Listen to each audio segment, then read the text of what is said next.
Today on Nightmare Echoes, we were talking about a world where centuries-old supernatural beings consistently make the worst tactical decisions imaginable. Critical information is withheld, forces are split for no clear reason, leadership is questionable at best, and every plan seems to rely heavily on hope instead of strategy. This isn't a story about romance. It's a cautionary tale about military incompetence in the supernatural world.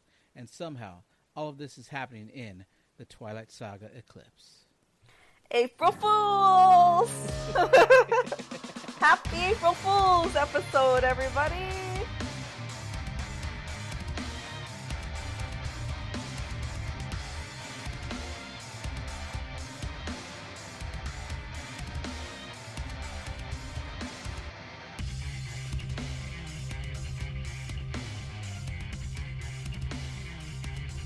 Yeah, continue our amazing tradition.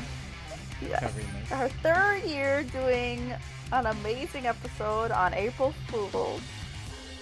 This year I shall be your host, Margo. I might have hosted last year. I don't remember. Did I? I don't remember either. Well, I will be your wonderful host, and my co-host will be Eleazar. Eleazar, how's it going today?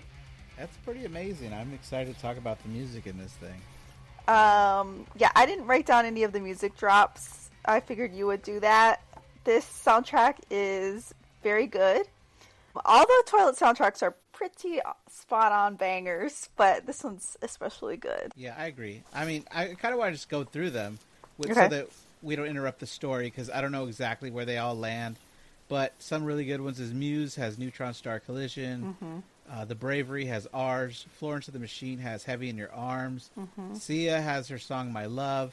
The Black Keys have Chop and Change. The Dead Weathers have Rolling In on a Burning Tire. Vampire Weekend has Jonathan Lowe. Band of Horses has Life on Earth. There's definitely more, but those are the ones that I've listened to on repeat. Yeah, I didn't realize that Metric had created a song for this movie.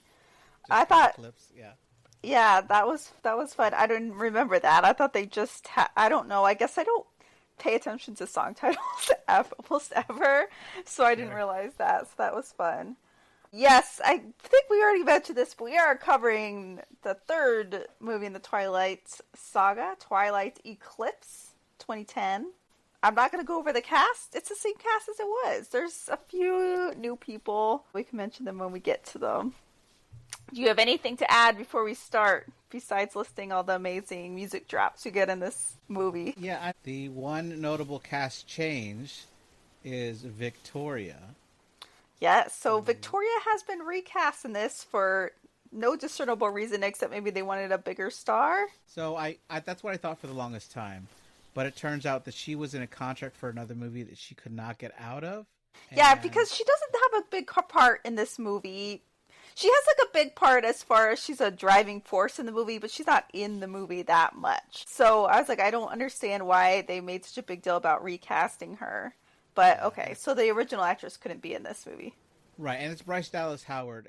So we open with a thunderstorm. We see a young man, he's just coming out of a bar or something, I don't know, restaurant, who knows. Then all of a sudden, there's a blur that runs at him. And he's like, who's there? Oh no. And gets hit, he tries to run for it.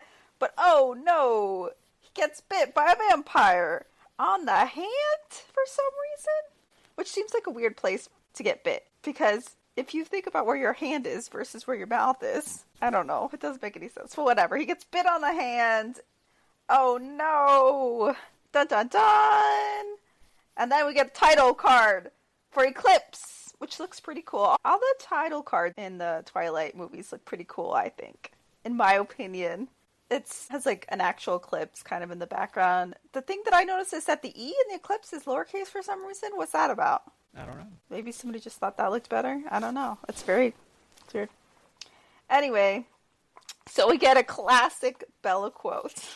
We get her voiceover, and she says, "Some say the world will end in fire, some say in ice. From what I've tasted of desire, I hold those who favor fire. But if I had to perish twice, I think I know enough of hate to say that for destruction, ice is also great and would suffice." What does this have to do with the movie? Nothing, as far as I know. We just have to have some kind of quote so that we know that Bella likes to read? I don't understand. But she's reading this like whole book of what? Poetry? I don't know. But she says she's studying for her English final. I don't know why that would be studying for your English final in your senior year. But you know what? Let's go with it. We just have to have some kind of literary quote at the beginning to show that Bella likes to read, and it sounds provocative, I guess. I don't know. Anywho, so Edward and Bella are in their meadow. Edward's just kissing her. She says she needs to study for her English final, but he's distracting her. And then he asks her to marry him. I guess they had this conversation. Oh yeah, that's right. The last movie ended on a like cliffhanger flash frame. He said, "Marry me," and she's like, "Yikes!" Bella says, she's like, "Marry me," and she's like, "No, change me into a vampire." And he's like, "Okay, I'll compromise. I'll change you into a vampire if you marry me." And Bella's like, "Ugh, no, I don't want to marry you. Gross." Basically, she's like, people are going to just think you knocked me up in high school, and that's why we're getting married. And that's funny because that's extremely far from the truth. Because Edward will not have sex with her at all, but also kind of telling what may come. It's a foreshadowing moment about getting knocked up in your teens. But yeah, Edward's like, I don't understand why you're making such a big deal about this. Who cares what other people think? But Bella's like, ugh. And you know, she has divorced parents. She's like, I don't think marriage really means anything.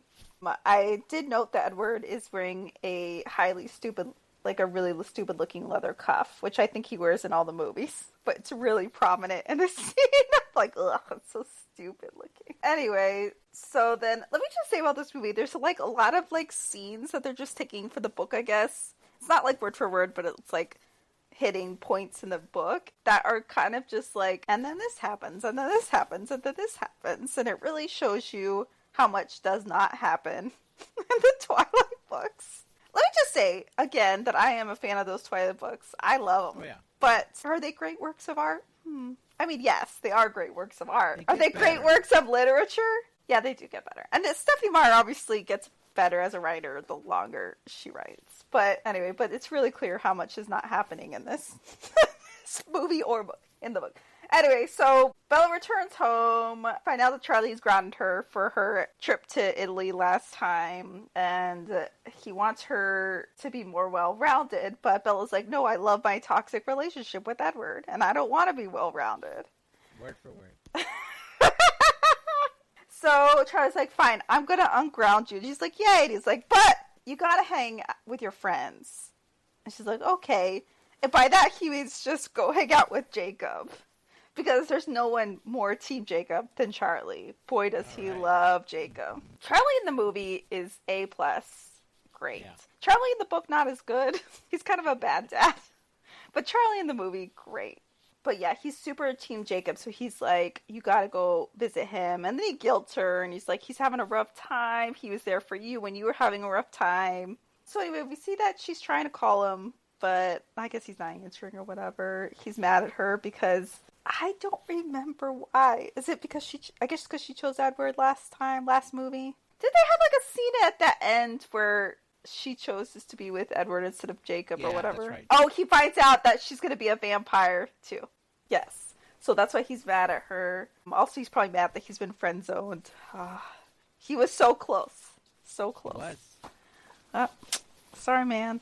So anyway, she decides to just go visit Jake, and she gets in her car to go. But Edward has toxic boyfriended again, and he's disabled her car so she can't go. And he's just sitting in the passenger seat like a creeper. Oh my god. So many red flags in this movie. So many red flags. But she's just like, I love it. She doesn't love it, but she's certainly not as mad at him as I would have been. Anyway, Alice saw that she went to go visit Jake, and so Edward scurried on over to stop her. I wrote in my notes, Bella is not mad enough. I'd be like, break up. This is unacceptable behavior.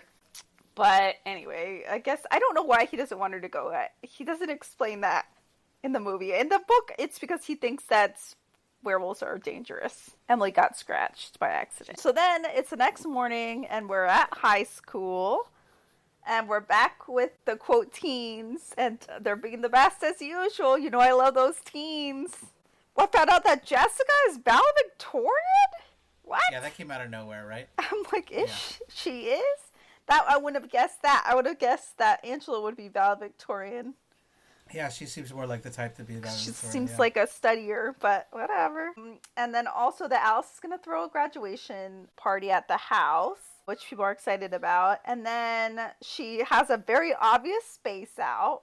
It's obvious to us that she's having a vision. All the vampires are very obvious that there's something going on. As usual, they're horrible actors as far as keeping things under wraps, even though they're supposed to be, quote, secret. Looking super, super suspicious as usual.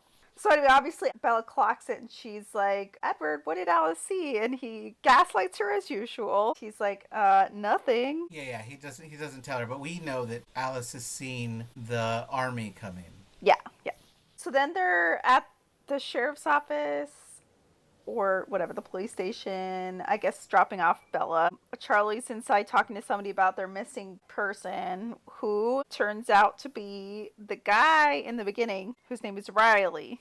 And he went missing in Seattle. So then Edward says there's a situation in Seattle and that the Cullens might have to step in if it gets too bad because they don't want the Volturi screwing around their neck of the woods. So anyway, Charlie comes out and he's not too pleased to see Edward there.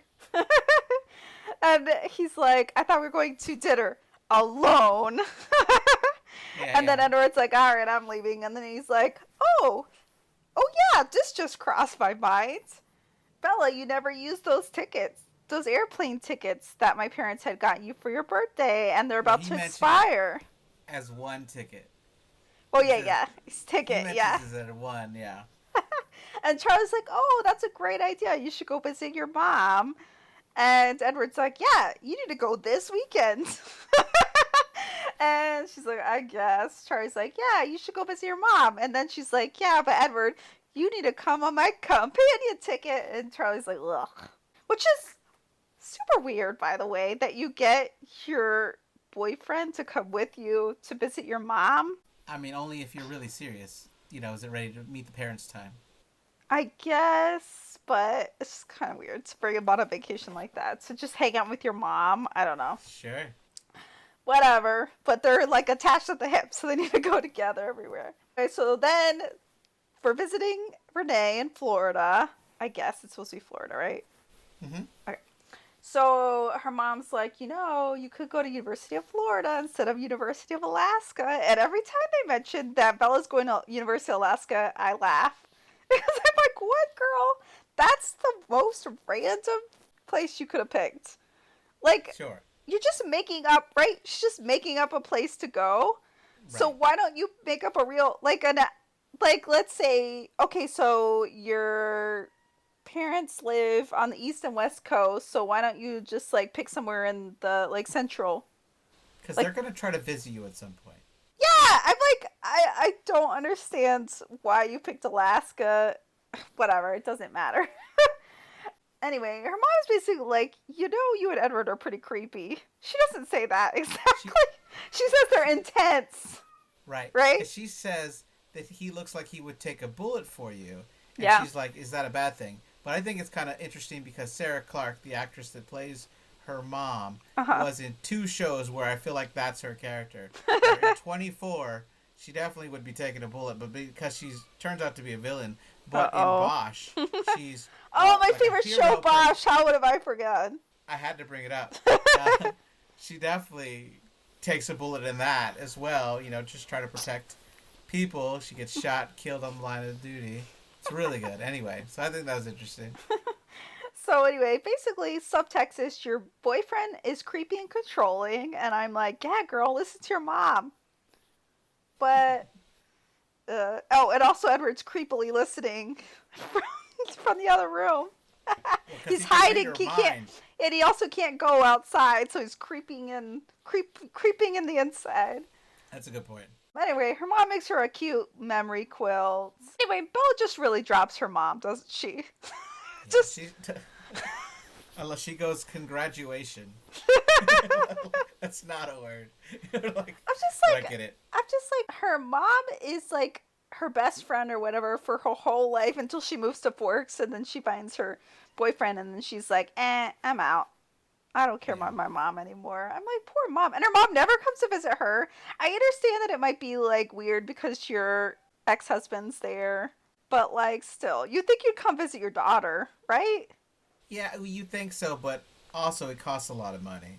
I guess. That's a long flight. Average person can afford to fly back and forth I all guess. the time. I guess, but you think for like she'd insist on like some holidays. Yeah. Right? Right, yeah. You would try. Yeah, you would try. Whatever. Anyway, they get back home. Oh, surprise. It wasn't just a coinkydink that Edward decides that they need to visit Renee right away. So you see all the Cullens, and they're just lined up waiting for Victoria, who's like skulking around the woods. They chase after her, but she gets away from them by jumping over to the werewolves' territory. And the vampires are not allowed to go there. So they have to gotta stop chasing her when she goes over there. And then the wolves come and chase her. And then she jumps back over. Anyway, so she's hopping back and forth to escape them. And Emmett follows her over to the other side. And then the wolves decide, actually, we're more mad at Emmett than this crazy vampire. So we're going to attack him. So anyway, she gets away. I'm just like, come on. Can we just, like, set aside our differences for a second? But no. So anyway, so she gets away. Yeah, I mean, they've hated the Cullens longer I than guess. this random vampire. I guess. Then we're back at school. Edward asks, hey, would you stay in the car if I asked you to Bella? Bella gets out immediately. Exactly. I'm like, why don't you put child locks on and lock her in the car, you weirdo? Also, he gives her no explanation. Like, hey, can you stay in the car because so-and-so? No. Because he doesn't have a good reason. That's why. So anyway, guess what? It's Jacob. He's there waiting for them. Jake gets like a full dramatic entrance. Like there's a music pause. He's like standing there all broody. Edward's laughing because he's checking to make sure that she's still human. Because she went out of town and he thought that maybe that was because she was like a ruse because she's turning into a vampire. But no. Right. And then he's like, actually, I came to talk to Edward and tell you to keep your family on your side of the territory. And Bella's like, what you talking about? And so Edward doesn't tell her anything. No, of course not. So Jacob calls Edward out for lying to Bella, which, yeah, he does lie to her all the time. So, yeah, you should stop doing that. And then basically tells what happened about the Victoria situation. And then Bella gets mad at Jacob. More mad at Jacob than at Edward. So I'm like, what? What, girl? Because he's ignoring her. And then with no explanation, just jumps on his motorcycle and off they go. I'm like, what? What are you doing, girl? So anyway, they go to the reservation and the pack's making fun of Jake because he thinks of Bella too much. But we meet a new pack member, Leah, who's the only woman in the pack, which must suck for her. And everybody's always like really mean to her too. They're mean to her in the books. And Jake's annoyed with her in the movie. And I'm like, this poor girl. Turns out, we find out that the backstory is she was dating Sam. I don't know that they, like, explain this too well in the movie. But she was dating Sam. And then when he became a werewolf, he, quote, imprinted on his girlfriend Emily. Which is, like, the version of soulmates for the werewolves. Right. Like, they see a woman in the distance and they're like, that's my girl. Forever and ever. And so then he dumped Leah, and she's obviously upset about it. I'm like, yes. She's totally, like, should be upset about it. And she's, like, seems to be in a bad mood, but, like, I'd be in a bad mood too, girl. Like, and they're all irritated at her about it. Like, come on. Anyway, so we learned about the soulmate thing so we could get creepy in the next movie. yeah. Definitely. I feel like Taylor Lautner's acting in this movie is not great. How did you feel about it? I mean, it's hard because I go into it knowing it's a cheesy, fun movie. Yeah. And I watch it for comfort. And it's, yeah. I've told you before, this one's my favorite one in the series. Yeah. For books and the movie. And so, I don't know, I just like it. I know what to expect from it. So, I mean, I just enjoy it. I like like I said, I like the music. I definitely like this vampire army that's getting created. Yeah. So any bad acting, I'm fine with. Well, it's kind of funny. And you know what? Yeah. I think he's good when he's like just acting like normal, but when he's trying to be like all serious and like Sure. it's like comes out as like not genuine. And you know, I don't think Taylor Lautner was in anything else. So this is like his first big acting role. Yeah, he got other roles after this. Yeah, so I mean, you know, he's still learning to be an actor. But anyway, Right. I just think he's funny anytime he's trying to be serious. So anyway, Yeah. he gets mad at Bella because she's changing into a vampire. She tells him that she's changing into a vampire after graduation. He's like, no. Then he's like, I'd rather you die than become a vampire. And that hurts her feelings for some reason. I don't know. He sees her in a toxic relationship. Maybe he thinks that's what she needs, is a different toxic relationship. Well, I mean, the relationship wasn't toxic, but it's about to become that way. Then we go to Bella's room. No one's there, but there's some mysterious person, like, sniffing things in there. And then we see that it's the... yeah. Then we see it's the guy from the beginning of the movie, Riley, who's now a vampire. He even sees Charlie, but he doesn't kill him. Woof. Whew. We're all worried for Charlie for a second. Bella comes back home. Charlie's really irritated that she's late for dinner until he finds out that she was with Jake, and then it's fine. No worries. That's cool. But then Edward knocks on the door. Yeah, then Edward knocks on the door. He's like, ugh. So first Edward's like annoyed with her because she just went off with Jacob. But then he's like, he noticed that there was a strange vampire around, so then he's worried. So they go over to the Cullens. They think it's weird that the vampire left Charlie alive. Because if it was just some rando just passing through, they would have, like, because at first they're like, oh, maybe he was just curious because Edward's smell is around there. But then they're like, they wouldn't have just let Charlie alive. They would have killed him. So they think it's got to be either Victoria because she was around or the Volturi. But I also think it's either of them because she's like, I'm watching them with my future vision and I didn't see them decide to go to Forks, so I don't think it's them. Anyway, but they need to protect Bella 24/7, even though they were already smothering her before. And Bella's like, you guys can't just be around me 24/7. So they also enlist Jacob to help. He says a funny line when he's checking it out. He's like, whoever it was, he left his stink behind. There's a lot of talk about stinks and stenches in this movie. Yeah. It's really funny. So then Jake and Edward get into another fight. And Bella says she's Switzerland, which is unexplained in this movie. It's just left. I'm Switzerland. The end. What? I think it's because they're like neutral when it comes to wars. Yeah, that's what she means, but it's like said with no explanation. It's obviously a line from the books, and I guess we're just supposed to know what it means. Yeah, but it's funny. So anyway, they decide, okay, now we're going to share guard duty. Then we get a scene where Edward's dropping Bella off with Jake like she's a toddler that needs to be babysat. Yeah, left at daycare. Edward kisses her when they leave like way too much. Like an inappropriate amount. I guess to stake his claim on her. And then Jake says, hi, beautiful. Which I'm like, what? And then they hug very passionately. Yeah, but he gives her a good hug. Later, they go to a bonfire where they're telling stories about the history of the tribe and the werewolves. Also, Bella meets Seth, who's like their young pack member. Also, Leah's brother. He's played by Boo Boo Stewart, who I only mention because he's in as an older people. He was in one of my favorite shows of all time, Julie and the Phantoms. Okay. I love this show. Nobody knows what it is. It's an amazing show. It's on Netflix. It's like a musical show where this girl, Julie, I'm not going to explain the whole thing, but it's just basically without explanation, I'm going to say she has a ghost band. She joins a ghost band. Like they're ghosts. Anyway, the music is awesome. The show is so good. I love the show, and I don't think anybody knew about it, so there was no other season except for the first season. But it's amazing. Anyway, he's in that show. So we hear about the history of how the werewolves came to be, which they call them something. What do they call them? Do you remember? They're like shapeshifters of some kind.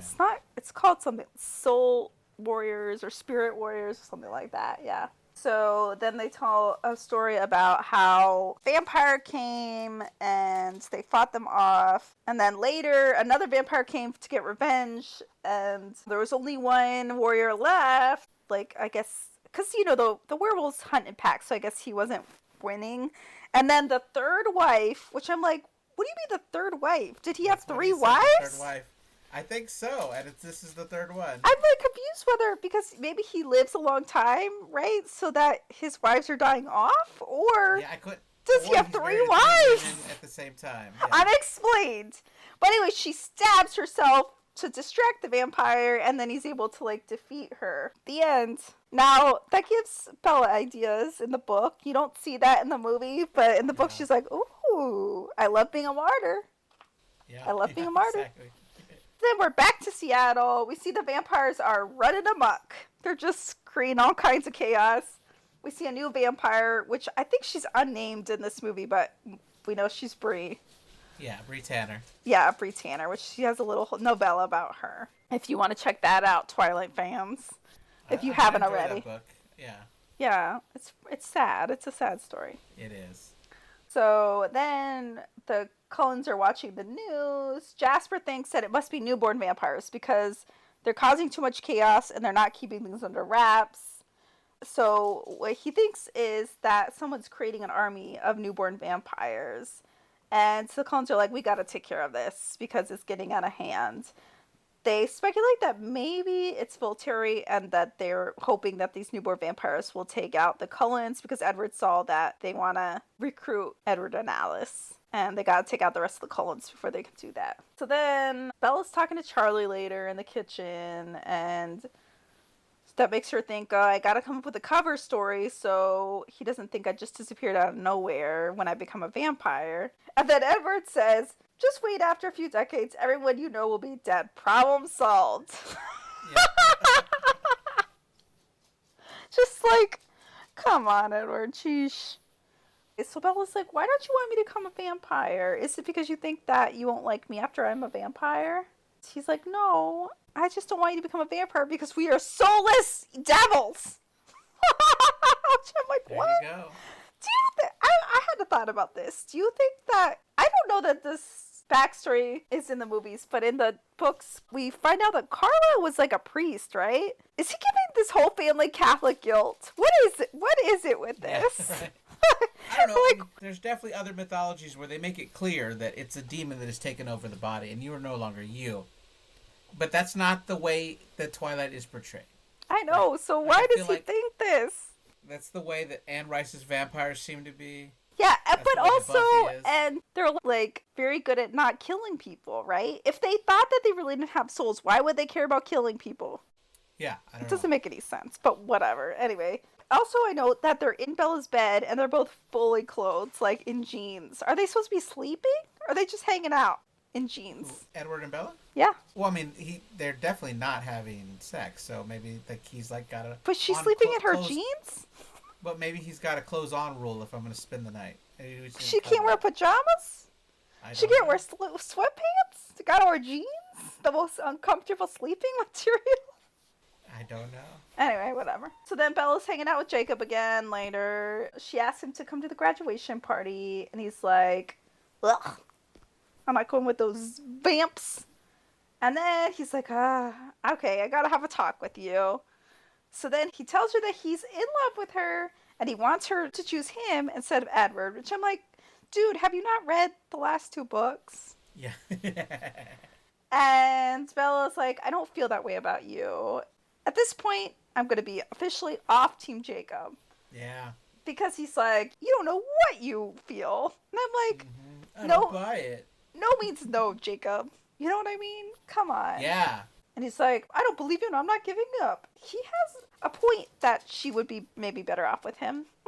Could be. But he's not doing a good job about convincing her. It doesn't matter anyway. You know what I mean?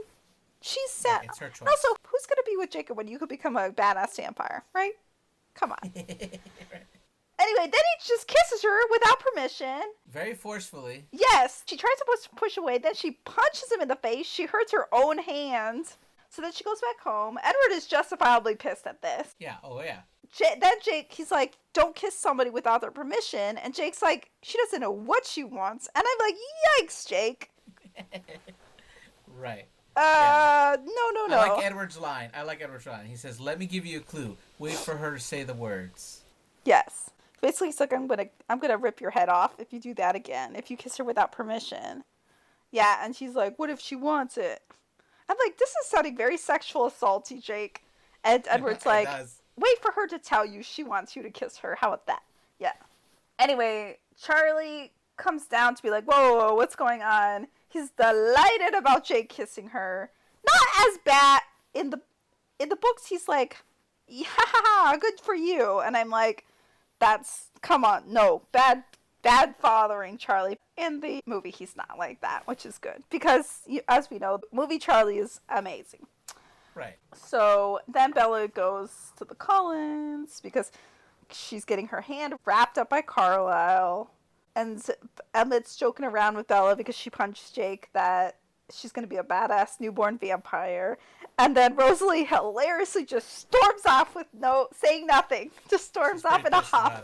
She huffs off. So Bella's like, goes after her and he's like, I don't understand why you hate me. Rosalie's like, I don't hate you. But then she's like, I don't like you. But I don't hate you. But I just don't think you should choose to be a vampire, basically.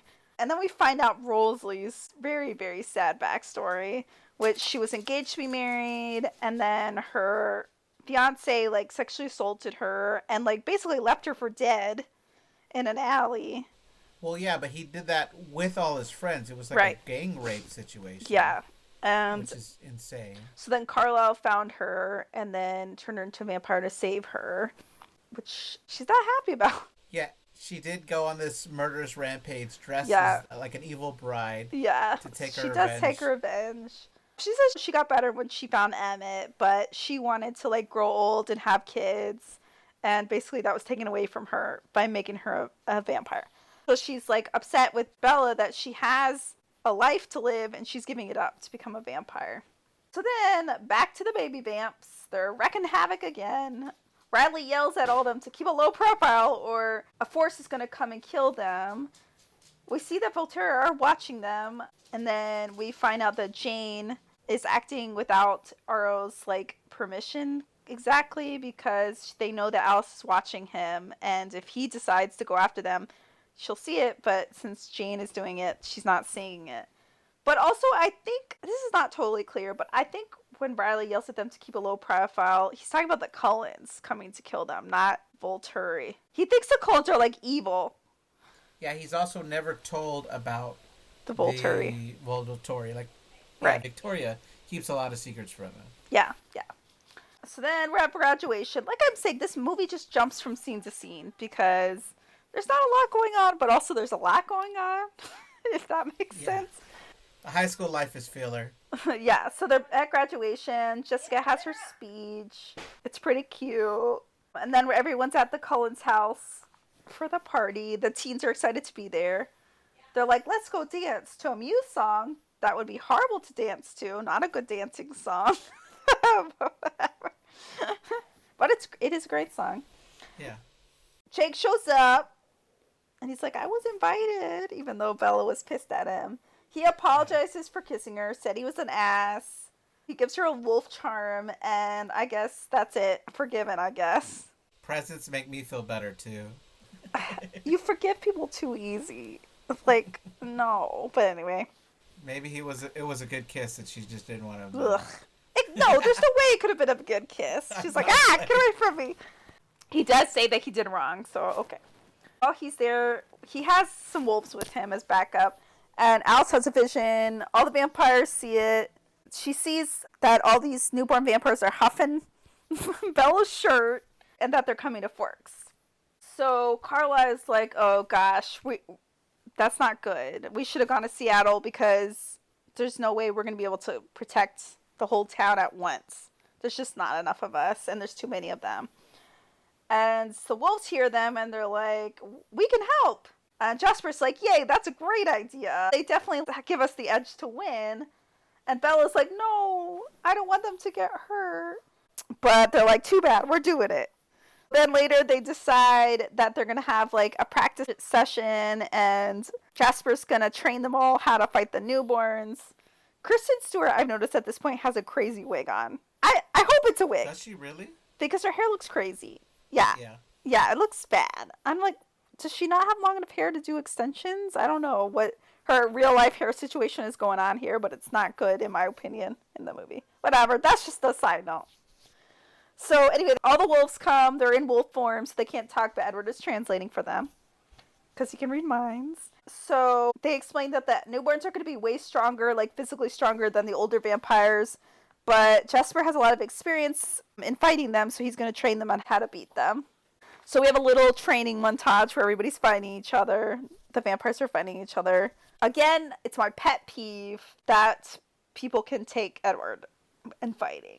No way he can frickin' read minds! Yeah. But, like, Carl takes him down in the trailing montage, and there's, like, a little joke, like, don't turn your back on the enemy. But, like, everyone would have, like, heard his thoughts that he was going to do that. And there's no way. No way. Nobody ever takes on Alice. Okay. Right. That's true. But, Edward, come on. Anyway, then Bella's like, Jasper, how do you know so much about newborns? And then we get his disturbing backstory that he was a Confederate soldier. Why?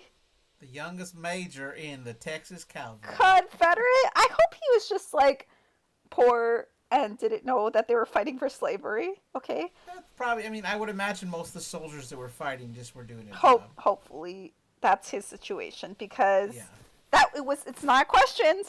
It's not like, oh, so how do you feel about slavery now, Jasper? Just a little question. No judgment. But anyway, basically, because he could manipulate emotions. Oh, he came across vampires. They turned them. Then they had him, like, lead their vampire army. Right. It was a Hispanic female vampire named Maria. I think she's from Mexico in the books. Yeah. Yeah, well, her name is Maria. But yeah, so it's not explained in the movie so much, but in the books, because the South is, like, so sunny, they can't just, like, I don't know, but there's, like, a lot of, like, fighting going on in the South for territory for the vampires, because I guess they can be found out much easier. So Maria comes up with this strategy to build these newborn vampire armies. She builds it up real quick, then sends them off to, like, fight other vampires and, like, gets territory. And Jasper, because he can control emotions, he's really good at controlling the newborn vampires. But eventually he found Alice, and blah, blah, blah. Happily ever after. Right. So then after that, Bella has a dream about whatever. Basically, she has a dream that makes her think that Victoria's behind the army. Oh, by the time, I keep saying army, but it's, like, gotta be, like, 20. A mob, right, yeah. At most. It's just, like... But, yeah... That's a lot of vampires to hang out together, because usually there's not a lot at once. Right. I do want to point out here that this is the second prophetic-like dream that Bella's had in this movie franchise. She has a lot of them. This power's never explained. But anyway, she's like, oh, it's Victoria. She's the one creating the army, and someone else is deciding, and that's why Alice won't see it, because Victoria knows about their powers. So Collins are like, oh, I think Bella's right. And Edward's like, okay. So at first, Jasper's like, oh, you can help us out by being there with us, because if there's a human there, they're going to go crazy. The newborn, they're not going to be able to, like, control going after you, and we'll be able to pick them off easy. But now that Edward knows that they're after Bella, he's like, you're not going to be there. No way, Jose. She's like, no, I need to be there to distract them. And Edward's like, no. With the wolves helping us, it's going to be very easy. Like, super easy. Some of us aren't even going to have enough to do. It's going to be so easy. And Bella's like, fine, if it's going to be so easy, I guess you don't need to be there either. Yeah. And he's like, and she's, I guess expecting him to be like, fine, you can help. But he's like, okay, yeah, I don't have to be there. Sure, fine. Well, I'm going to sit out too. So Edward's like, fine. So I guess it kind of worked. Yeah, it kind of worked. So then they have a plan that they're going to lure the vampires to this clearing using Bella's scent. And then Jake is going to use his stank to cover up her smell. And then they talk about stenches, stink, smells. Apparently he stinks so bad to the vampires that his smell will cover up a human smell. We do find out here that Jake could have been the alpha of the pack, but he turned it down. That's right. So he doesn't want to be alpha, so that's why Sam is alpha. I guess because his bloodline or whatever, his ancestry, he would be the chief. Jacob is carrying Bella like bridal style, and I wonder if Taylor Lautner is really carrying Kristen Stewart, because he's walking at a pretty fast pace. He did bulk up for this movie. He did bulk up, so maybe. I was like, dang. He's carrying her pretty easy. I know he's athletic, and even years afterwards, because there's that clip where he's walking on stage, and he said it was like Taylor a really Swift, long walk. I think, yeah. Oh. Yeah, and so he decided to like do like the Flips. somersaults and like Yeah. flips and stuff because this is a boring long walk. Yeah. Make it different. Yeah, so it's pretty good. Anyway, so then we're cut to Alice is visiting Charlie. Charlie loves Alice so much. Of course, who would? There's like a lot of fan fiction, I think, with Charlie and Alice, which is so funny because Charlie and Alice like really love each other a lot. Like not romantic, but they just really like each other. Anyway, so Alice is telling Charlie that they're gonna have a girls' night because all the boys are out camping, and her and I guess Rosalie too, and and Bella and her are gonna have a girls' sleepover, but really it's just a ruse because everyone else is gonna go hunting, and Edward and Bella are gonna have a sleepover together. Then Charlie and Bella have a very uncomfortable sex talk, which is funny. I don't know what that scene has to do with anything except just a funny scene. I liked it where she's like, "Hey, Dad, he's old school." It's like, I don't know what that means. Yeah. She's like, is that a, what does he say? Is that like a secret for something? Is that slang for something? So she's got to spell it out. He's like, I'm a virgin. He's like, ugh, okay. I don't hear that. And she's like, all right, gotcha. Kristen Stewart's acting is really funny in this. She's like, okay. And I like that after she leaves, he's like, I kind of like Edward a little more now. Yeah. So then Bella goes to Edward's house. He gives her a charm for her bracelet to go next to the wolf, which is just a crystal. I don't know. And then I found it funny that he bought a whole ass bed for her to stay one night over. Yeah. But okay. They have a talk about their marriage compromise. Basically, Bella's now, she's like, after her talk with Charlie, she's like, actually, I just want to have sex. Let's have sex right now. And then I'll do whatever. I'll get married. I'll go to college. Whatever. This is like the most hilarious conflict in Twilight.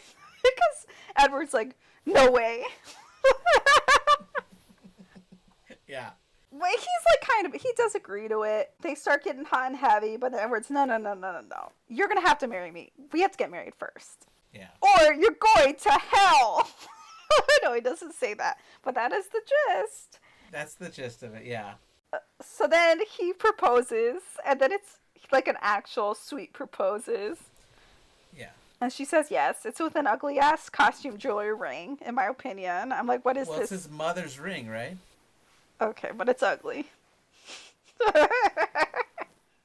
But, okay. Sure. Anyway, she says yes. I guess Bella likes it. I'd be like, oh, it's so sweet, thank you. But in my head, I'd be like, ugh. I don't want to wear this ugly ass. It's huge! It's so big. It's huge. It's not good. Anyway. Whatever. So anyway, then we're back to Victoria and Riley. They're making plans to not make plans to go after the Cullens. But she's just like, just make a split-second decision and go. It's a real fine line. Yeah, and it's obvious that she's manipulating poor Riley. Because she's like, I love you. But it's very obvious from her acting that she does not love him. She's just using him. Poor Riley. You kind of feel bad for all the baby vampires in this movie. Sure. They're all being used. I know. Then it's game day. So Bella is caught her finger and she's rubbing it all over the trees. I hope they brought some, like, wet wipes to wipe that off so she doesn't get bark in her cuts. And then Jake shows up to take her to the campsite. And then we see the newborn vampires are making their way over, I guess, by walking in the ocean? Okay. They don't need to breathe. It's a great way to do it. You hide your smell that way. Yeah, I guess so. So they get to the campsite. Edward's there. Jake was going to camp with them so he can be kind of like a walkie-talkie.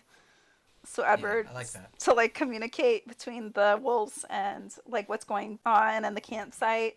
And then Seth is going to come in the morning because he's too young and they don't want him to be in the fight. So then later, Bella is shivering cold in her tent. I'm like, have they not invested in a nice down sleep sack? Like, what is this? Yeah.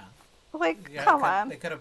They have a lot of money. They could have bought a lot of more things. I'm like, how cold could it possibly be? You know what I mean? But whatever. Anyway, she's shivering, and then Jacob comes in, and he's like, "I'm gonna cuddle because I'm warm." And I like he says, "Let's face it, I am hotter than you." yeah, that was a funny line. It's literal, but yeah. Anyway, so then they have a real awkward sleepover where Belle's sleeping while Jacob cuddles her, and then Edward's just sitting in the tent. Yeah, and then another great line, like, because they talk a lot about the relationships, and everything. But another great line here is he's like, "Hey, she'd get even warmer faster if we both took our clothes off," and he's like, "It's survival 101," which is hilarious. Gosh. So then they have a full volume combo about Bella right in front of her. I guess she's sound asleep. She's a hard sleeper. Whatever. They just talk about how they wish she would choose one or the other. Yeah. Whatever. He believes, and I kind of do too, that if Edward had stayed away 6 more months, he might have. Yeah, but he didn't, so it is what it is. Oh, I got it, yeah. I think he's right. So Edward messed up, but whatever. It is what it is. Yeah, and then also a funny thing was that Edward's like, if you weren't trying to take Bella away, I think I would want to be friends with you. I kind of like you. And Jake's like, I wouldn't like you even then. Yeah. Anyway, so then it's the morning. Seth shows up to relieve Jake. They're clearly in front of a green screen at this point. It's very obvious. I don't know if it was so obvious when you first see the movie or it's just 2010 technology, but I'm just like, they're clearly in front of a green, whatever. So Edward and Bella are talking, and she's like, I'm sorry about last night. And he's like, not my fave. And she's basically like, what is your fave night? And she's like, when you agreed to marry me. Anyway, Jake overhears and he gets upset. Then Bella's mad at Edward because he's like, he was eavesdropping. And he's like, you should have told him. Which is kind of true, I guess. It is, yeah. Bella is upset that Jake is upset, and that he's going to go into the fight all riled up. And she's like, don't be so upset. And he says a very dramatic Bella-like thing. Like, I feel like Bella would have said something like this, which is like, maybe I'll get killed and it'll make your life easier. Something like that. And I'm like, can we stop being so dramatic? I guess, these are teens. We gotta remember that. Yeah. But she has to one-up him on her drama here, just to keep him here and for him not to go into the battle all upset. She asks him what she would never ask him, which is to kiss her. Mm-hmm. So he's like, okay. He bounds over. He's like, great. I'm not going to pass over this opportunity. So they have a nice kiss, and Bella's into it this time. It's actually pretty sweet. And then Bella's like, hot damn, I got 2 hotties now. No, just kidding. Anyway, so they have a kiss, and then Jake's like, okay, cool, bye. Yeah, right. Anyway, obviously Edward's there the whole time. Right, yeah. Bella's like, were you watching us? He's like, I wasn't watching, but I can read minds, remember? Ding dong. And Bella's upset. And he's like, it's fine. I know you love him too. And she's like, but I love you more. And he's like, yeah, I know. He's not that upset. At least externally. Right. Anywho, Seth tells Edward that the fight is starting. They all come, and it really is no contest. The baby vamps are getting their butts whooped. Easy peasy. The Cullens seem to have gotten things under control, and then when the wolves show up, it's like game over. Victoria's like, oh, oh crap. She takes a run for it. Then we get a scene where all the newborns are getting killed. Poor newborns. Got their limbs ripped off willy-nilly. I guess Victoria saw that Bella wasn't there, so her and Riley go and find them. So then Edward tries to convince Riley that Victoria's using him, which is true, but ultimately he doesn't believe him. So then Riley goes to attack Edward, but Seth jumps out and attacks Riley. So then Victoria's like, ooh, I'm out of here again. Right, I know. Edward goads her into attacking him. Yeah, you'll never get another chance. Yeah. somehow they overpower Edward, which again, I'm like, sigh. No, that would not happen. They're fighting without thinking, Margo. That's what they're doing. Yeah, whatever. They're fighting on instinct. Then Bella sees that Edward is getting overpowered, so she cuts herself to distract the vampires, which works. And then Seth gets Riley, and then Edward kills Victoria. In the book, at no point was Edward in danger at all. Him and Seth were like doing a little like trickaroo, but Bella thinks that they're actually in danger, so she cuts herself, and then Edward's like, ugh. Bella. Anyway, but whatever. In the movie, she's actually like doing something to help, so good for her. They did it! Yay! But then Alice communicates through Seth that they have to come down really quick to the clearing because the Volturi are coming. Fortunately, there's one vampire left, and Leah attacks him, and then Jake jumps in to help her, and he gets smushed by the vampire. Gets a little hug. He gets a too tight hug. What's a mouse and men situation where it's a little too tight. Unfortunately, Carlisle says all his bones are broken on his side, which is not great. But they have to get him out of there before the Volturi get there. So then Volturi come. I forgot to mention that Bree, the girl who we saw baby vampire early in the movie, she like is cowering. She's not fighting. So Carlisle and Esme don't kill her. And she's standing with the Cullens. And Jane notices she's there, and the Cullens are like, she surrendered, we'll take responsibility for her, you don't need to kill her. But Jane's like, nah, kill her. So poor Bree gets killed by Felix. Poor Bree. So sad. I know. And then basically the Volturi are like, you best charm Bella. And then they're like, basically they're hinting that they knew what was going on, and they let the newborns attack them on purpose, which is what happened. Yeah. And Edward knows it's what happened because he can read their mind, but they're like, nah, we didn't do that. Tee-hee. Anyway, back in the reservation, poor Jake has to have all his bones rebroken because they set wrong. So Carl has to like reset all his bones. Then he has to talk to Bella. Basically, Bella has to break up with him again. For the millionth time. Yeah, right. He thought that maybe Edward would be mad about them kissing, and that would make Bella mad, but nope. He might be mad, but he's pretending like he's not. So, Anyway, poor Jake. Let down again. But he does say maybe he'll still want to be around her after she's a vampire. So that's nice, I guess. Yeah.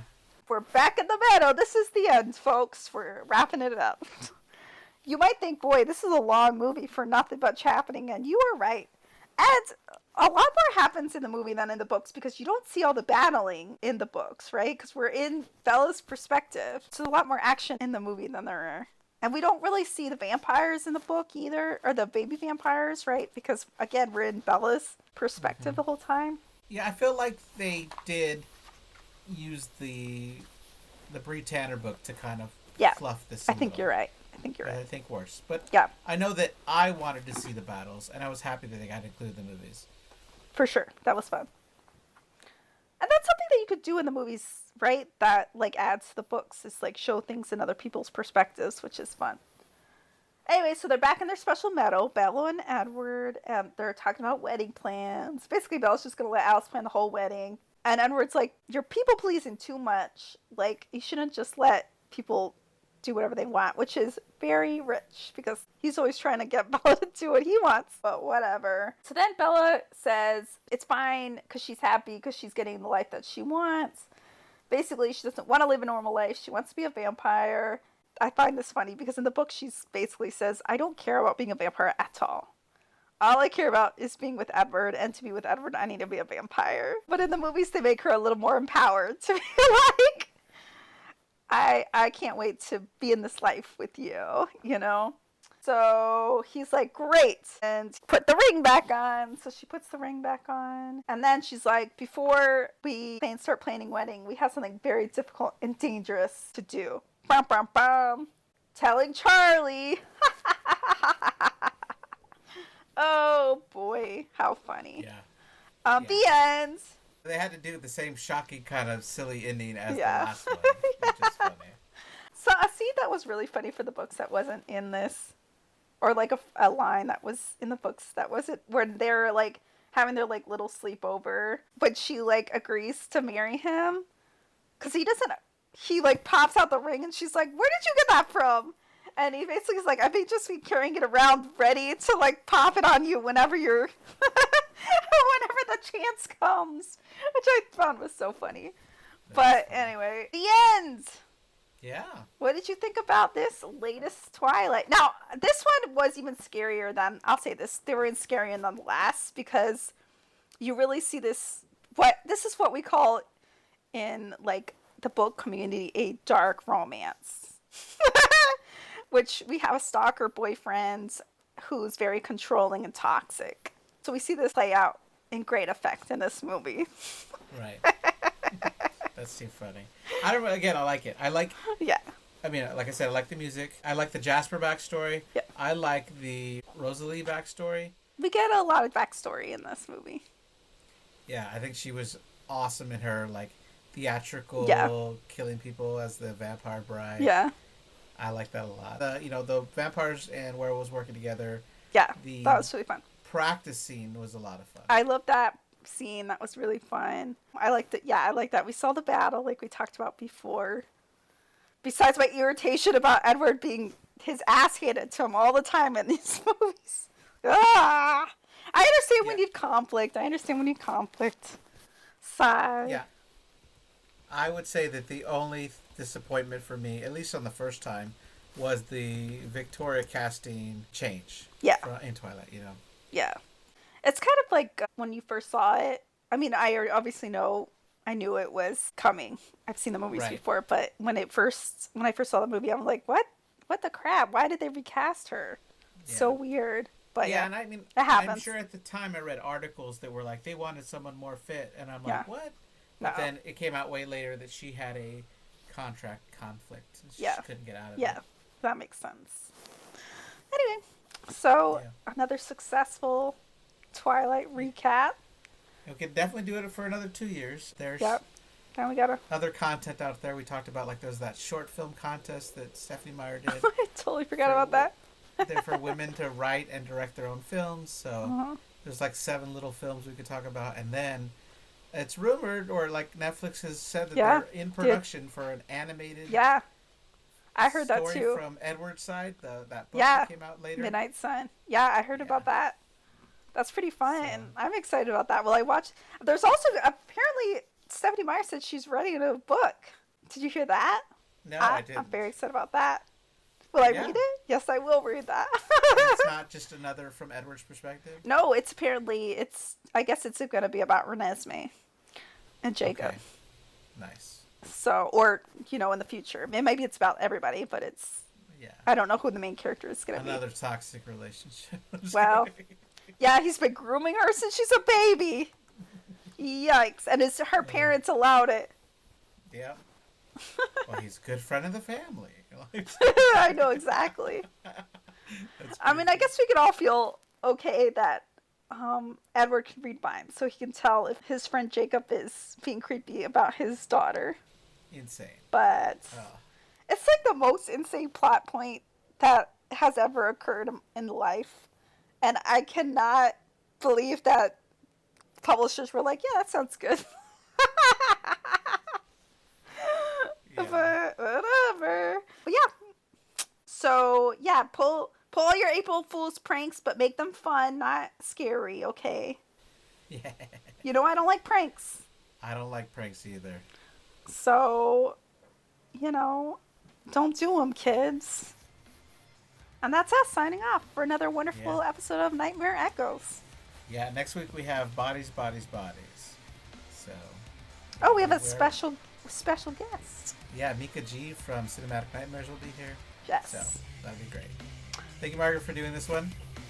You're welcome. Thank you for letting me ramble on about one of our favorite topics, Twilight. Yeah, totally. Bye.